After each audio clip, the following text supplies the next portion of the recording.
Welcome to my YouTube automotive channel. In today's video I have a 2012 Ford Mustang and I will show you how to reset the oil life. This video will apply to Ford Mustangs made from 2010 all the way up to 2014. If this video was helpful, please consider supporting the channel by liking the videos, subscribing to the channel or becoming a channel member.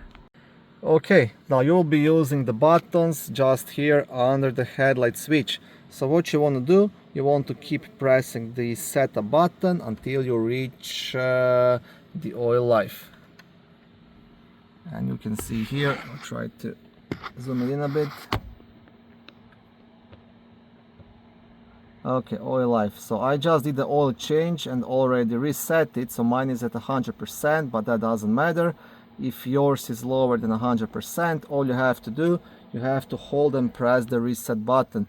And you have to do it like within the 10 seconds or so. So hold the reset and that will set the oil life to 100%. You will get message oil life set to 100. And that's everything you have to do.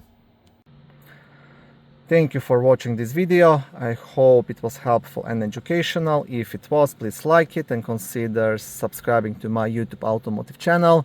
On my channel there is lots of how-to videos, do-it-yourself videos, car reviews, product reviews and other similar automotive topics.